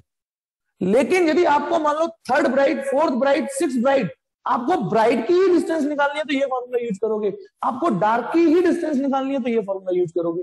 मतलब जैसे सपोज करो फॉर जीरोथ ब्राइट, बताओ n की वैल्यू कितनी हो जाएगी? 0 ना। फॉर जीरोथ ब्राइट, यानी जो यहां होता है ना जीरोथ ब्राइट, n की वैल्यू 0, तो n 0 रख दीजिए। तो x जीरोथ ब्राइट, मैंने 2 वर्ड लिखे, जीरोवी ब्राइट, इसमें 0 डालोगे तो 0 आएगा। बोलो ये आंसर बचा या नहीं बचा? कि जीरोवी ब्राइट सेंटर से जीरोवी डिस्टेंस पर होगी, क्योंकि वो खुद जीरोथ ब्राइट है, क्योंकि वो खुद ही जीरोथ ब्राइट है। जीरोथ ब्राइट सेंटर से 0 ही डिस्टेंस पर होगी। अच्छा, फॉर फर्स्ट ब्राइट, यदि फर्स्ट ब्राइट निकालना है तो n इक्वल टू 1 रख देना। यदि आपको यह पता करना है कि पहली ब्राइट, मैं एक बार काम करता हूं, स्क्रीन बना ही देता हूं दोबारा से, जो स्क्रीन, केवल स्क्रीन बना रहा हूं बस। स्क्रीन पर क्या मिला था आपको स्क्रीन पर डार्क ब्राइट ये मिले थे। फिलहाल जो मैंने ऑरेंज कलर से बनाया है वो ब्राइट रीजन मानना है ना। ये मेरा जीरोथ ब्राइट है। सॉरी बेटा, 1 मिनट। हाँ देखिए, अब बताइए, ये जीरोथ ब्राइट है, जीरोथ ब्राइट, ओके। ये अब देखिए, ये फर्स्ट ब्राइट है, ये सेकंड ब्राइट है। मैंने कहा ना मुझे इस फिगर की जरूरत पड़ेगी। ये थर्ड ब्राइट है। ये क्या है? फर्स्ट डार्क, ये सेकंड डार्क, ये third dark and so on. कितने बनाऊंगा मैं? अब बताइए, यदि मुझे यदि सेंटर से फर्स्ट ब्राइट की डिस्टेंस निकालनी है, यानी इस पॉइंट से ये डिस्टेंस निकालनी है, तो ये इससे ये डिस्टेंस निकालनी है, तो आप इसमें n इक्वल टू 1 रखिए। तो पहली ब्राइट सेंटर से 1 रख दीजिए, लैम्डा d अपॉन d दूरी पर होगी। दूसरी bright for second bright n equal to 2 रख दीजिए, सेकंड ब्राइट 2 लैम्डा d, यानी जिस ब्राइट की डिस्टेंस सेंटर से निकालनी है, ये फॉर्मूले का प्रयोग करिए। इसका मतलब फॉर nth ब्राइट, यदि nth ब्राइट निकालनी है तो nth ब्राइट, तो n इक्वल टू n रख दीजिए, तो x nth ब्राइट n रख दीजिए। ये एक्चुअली फॉर्मूला तो वो वही था, बस इसको थोड़ा सजा दिया मैंने ताकि अच्छे से समझ जाओ। सेंटर से nth ब्राइट की डिस्टेंस निकालने के लिए आप ये फॉर्मूला यूज करोगे, 6ठी ब्राइट, 7वीं ब्राइट, 8वीं ब्राइट, ये ऐसे ही फॉर। अब ध्यान रखना, डार्क में नंबरिंग 0 से नहीं स्टार्ट होती, फर्स्ट से होती है। फॉर फर्स्ट डार्क, यदि मुझे पहला डार्क निकालना है ना, पहला डार्क, यानी सेंटर से ये डिस्टेंस निकालनी है, देखो ये वाली पॉइंट की, तो इसमें n बराबर 1 रखूंगा। सेंटर से पहला डार्क n 1 रखूंगा, तो ये आएगा लैम्डा d अपॉन 2d। अब मैं आपको समझाता हूं ताकि फील करने लग जाओ। क्या जिस तरीके की नंबरिंग है, क्या सेंटर से पहला ब्राइट, सेंटर से पहला ब्राइट और पहला डार्क बराबर डिस्टेंस पर है क्या? जिस तरीके का इंटरफेरेंस पैटर्न आपके दिमाग में घुस चुका है, क्या सेंटर से पहला ब्राइट और पहला डार्क बराबर डिस्टेंस पर है ना? नहीं है ना। इसीलिए इन दोनों के फॉर्मूले अलग अलग है, इसीलिए दोनों के अलग अलग है। फर्स्ट ब्राइट अलग डिस्टेंस पर होगा, फर्स्ट डार्क अलग डिस्टेंस पर होगा, तो ब्राइट ऐसे ही सेकंड ब्राइट और सेकंड डार्क अलग अलग डिस्टेंस पर है ना। तो इसीलिए ये फॉर्मूला ब्राइट का है और ये फॉर्मूला डार्क की डिस्टेंस निकालने का है। डिस्टेंस है, अभी विड्थ नहीं निकली, निकल जाएगी, टेंशन मत लो, कठिन कुछ भी नहीं आया। अब एक और अच्छी चीज दिखाता हूं, चलिए आप पढ़ने वाले बच्चे हो तो दिल को अच्छा लगेगा। हमारा ये जो फर्स्ट डार्क है, ये वाली उंगली फर्स्ट डार्क है ना, ये जीरोथ ब्राइट, ये जो फर्स्ट डार्क है वो जीरोथ ब्राइट और फर्स्ट ब्राइट के बीच में फंसा हुआ है कि नहीं? बताओ, ये जो फर्स्ट डार्क है जीरोथ और फर्स्ट ब्राइट के बीच में फंस रहा है ना, फंस रहा है ना, जीरोथ ब्राइट और फर्स्ट। तो सुनिए, जीरोथ ब्राइट 0 डिस्टेंस पर है, फर्स्ट ब्राइट इतनी डिस्टेंस पर है, इन दोनों के बीच में ही आ रहा है, ये चेक करो। आपको ये लगेगा सही जा रहे हैं, इसका मतलब इन दोनों के बीच की ही तो डिस्टेंस है, ये चेक करो, इन दोनों के बीच की डिस्टेंस ही तो ये है। तो ये यही तो बता रहा है इन दोनों के बीच में है। हाँ, डिवाइडेड बाई 2 करिए। आ रहा है समझ में, फील कि हम सही जा रहे हैं, हमारा हर अगला कदम कितना सही जा रहा है। ऐसे for second dark, second dark आप इसमें 2 डाल दीजिए, 2 2 जा 4, 3 लैम्डा d अपॉन 2d। और आप देखिए, ठीक, रिजॉइन कर लेते बेटे। अब आप देखिए, ठीक, ये जो सेकंड डार्क है, सेकंड डार्क ये रहा सेकंड डार्क। आप खुद देखिए, ये रजिया किन कुंडों में फंसी हुई है? रजिया फर्स्ट ब्राइट और सेकंड ब्राइट के बीच में फंसी है। तो आप देखिए, फर्स्ट ब्राइट सेकंड ब्राइट के बीच की ही डिस्टेंस है ये। इन शॉर्ट आपको ये पता चल गया कि फर्स्ट ब्राइट और फर्स्ट डार्क एक जैसी डिस्टेंस में नहीं होंगे, सेकंड ब्राइट सेकंड डार्क एक जैसी डिस्टेंस में नहीं होंगे, इसलिए जो ब्राइट निकालनी है वो इस फॉर्मूले से निकलेंगे। और for nth dark x nth dark d लिख दिया मैंने ऊपर, तब आप ये फॉर्मूला यूज कर लेंगे। बस एक कदम दूरी पर हो बस फ्रिंज विड्थ निकालने को, एक कदम दूरी पर हो बस। अब बताइए आपने एक्स निकाल लिया, एक्स निकालना समझ गए, यहां से यहां तक एक्स निकालना सीख लिया आपने। सेंटर से छठी ब्राइट, सेंटर से छठी ब्राइट कितनी दूर होगी, इसमें 6 डाल लेंगे पता कर लेंगे। सेंटर से छठा डार्क कितनी दूर होगा ये डाल के निकाल लेंगे। लेकिन हेडिंग तो फ्रिंज विड्थ की थी ना। अब देखना फ्रिंज विड्थ, बेटा मैंने एक और चीज, ये मैंने इतनी मोटी मोटी बनाई है, होंगी ये पतली पतली, इतनी मोटी भी नहीं होंगी, ध्यान रखना समझाने के लिए ताकि फिगर आप तक डिलीवर हो। अब एक छोटा सा आईक्यू लगाना है, बस आईक्यू, बुद्धि लगानी है बस। मुझे बताना, जब मैं सेंटर से, सोचना सेंटर से ब्राइट की डिस्टेंस निकालना सीख गया हूं, क्या मैं सेंटर से ओ से छठी ब्राइट निकाल सकता हूं डिस्टेंस, ये बताओ। ओ से छठी ब्राइट की डिस्टेंस निकाल सकता हूं, और ओ से एक पहले या एक बाद की भी निकाल सकता हूं। मान लो मैंने 5वीं ब्राइट की भी डिस्टेंस निकाल दी। कुछ लोग मेरे इस डायलॉग से समझ गए होंगे कि क्या डायलॉग मारेंगे। सेंटर से छठी ब्राइट की डिस्टेंस निकालना मैं सीख चुका हूं, वेरी गुड हर्ष, शाबाश। सेंटर से छठी ब्राइट की डिस्टेंस में निकालना सीख गया हूं, सेंटर से एक पहले वाली भी निकालना सीख ही गया हूं ब्राइट। तो यदि इन दोनों डिस्टेंसों को माइनस कर दूंगा तो बीच में जो डार्क रजिया फंसी होगी उसकी विड्थ आ जाएगी कि नहीं आ जाएगी। दो गुंडों के बीच की डिस्टेंस, कंसेक्यूटिव गुंडे होनी चाहिए। अब सुनना, मैं रिपीट करूं सेंटेंस को या आगे भेजे में।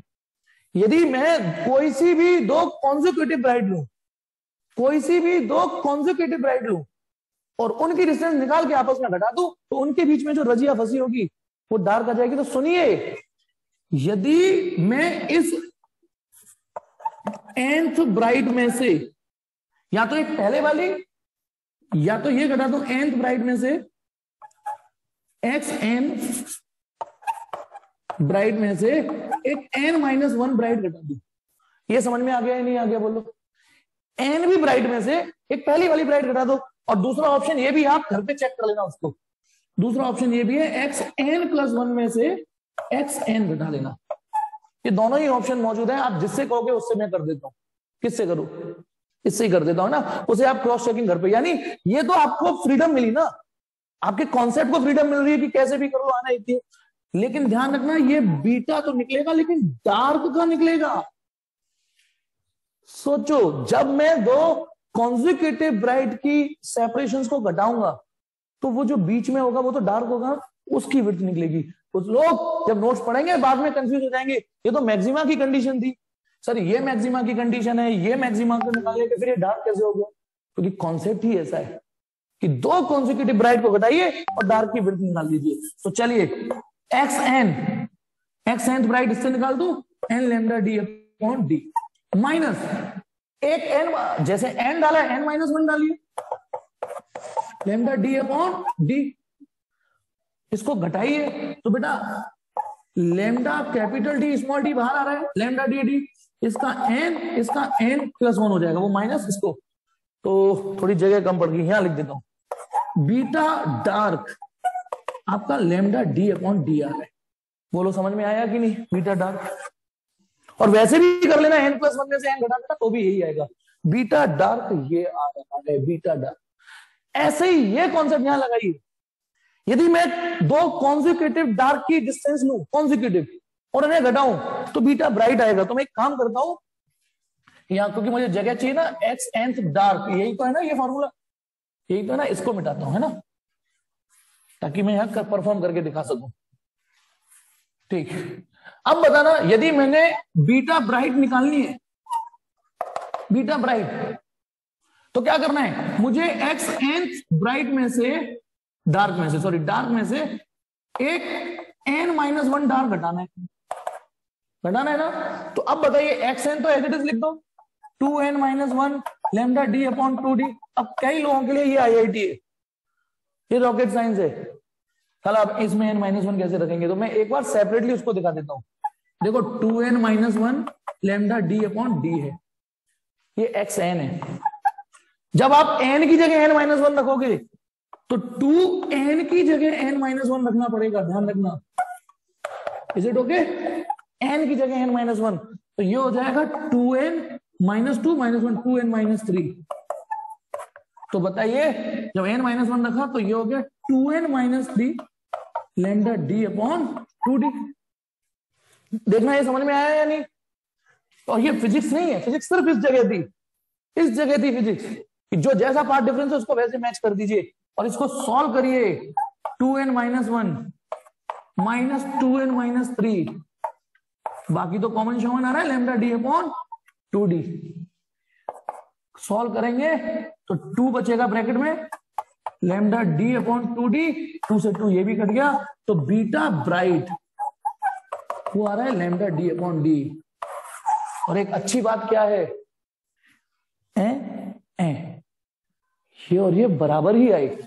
वो बात अलग है कि डेरिवेशन करने से पहले थोड़ी नहीं पता था ये सब बातें, लेकिन डेरिवेशन करने के बाद तो पता चल गई। क्या पता चल गई? और बस 2 डायलॉग देके क्लास खत्म कर रहा हूं।